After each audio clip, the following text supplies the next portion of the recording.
All right. Hello, everybody. Welcome to Andrew Broussard Watercolors. This is part of a separate series where we're going to be looking at little elements we can add to our landscape paintings. These are going to be done in the kind of approach to the Chinese painting style. They'll be fast and loose, and we'll use a minimal number of strokes to get the effect in there. Today we're going to look at geese. The best way to do it is to go onto Google and type in geese or goose silhouettes. And from there, you can select some just to look at and build up the elemental shapes from them. So here we are. You can just do a simple Google search, like I said, just for reference photos. And we're going to break it down into simple strokes. I decided that we'd use a black watercolor. Traditionally, the black in the Chinese painting would be India ink or Chinese ink. But since we want to apply this to watercolor, we'll grab black.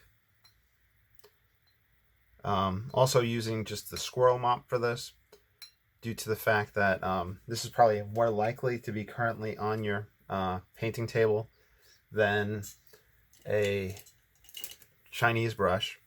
Look back at the previous video where I talk about the different Chinese brushes. You can find them at Hobby Lobby, Blick, Amazon. BlueHeronArts.com has a lot of supplies, so they're all over the place. Anywho, let's start off with just a simple goose.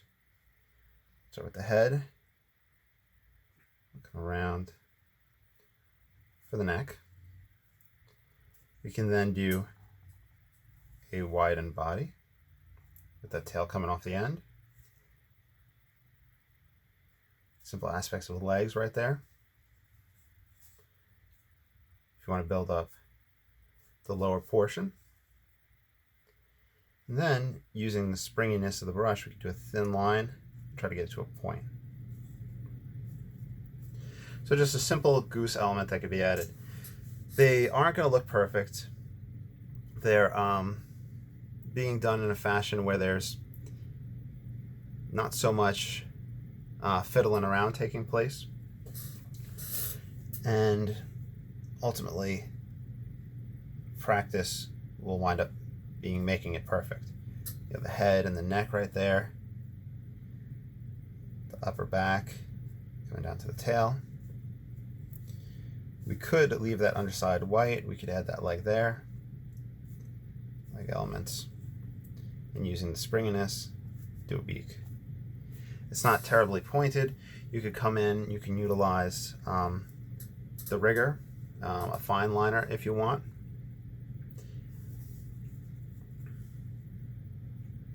And from what I remember, when I used to do a lot of these, I would start with the neck, the head. I would come back to the body. Bring the body back. Here we're going to have one in flight.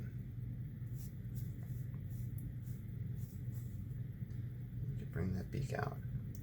Beaks are a little rough with this brush, but the potential is there. Here's one just the head and the neck. Here's his body. Wings come out. Add a little loop on the end for a little beak. You could bring out these wings wider. You could add a second brush stroke, etc. Let's look at another flying. Just start with the neck. It's pretty much just a variation of pressure with the brush and letting that line change throughout.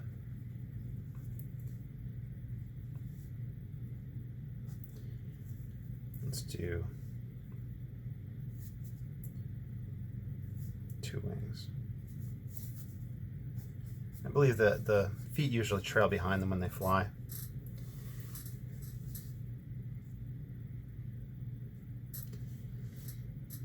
Let's see what other shapes we could come across. So like I said, if you look on Google, like I showed you in the beginning, there's just countless silhouettes. I guess they're the clip art and whatnot. Let's do another one flying, but we'll have the wings down, so head and neck, body. Have the wings down. And if we want, we could bring in ink that is light fast and waterproof. We're going to bring in eyes into these objects. You could also, like I said, use the rigger and play around with it that way. Let's see if we could find another variation, and if not, yeah, let's do this one.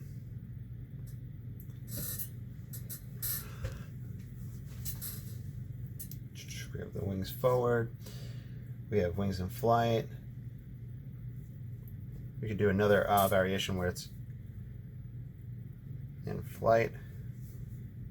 The head might be a little too thick, but we'll bring it down on an angle. Bring them up.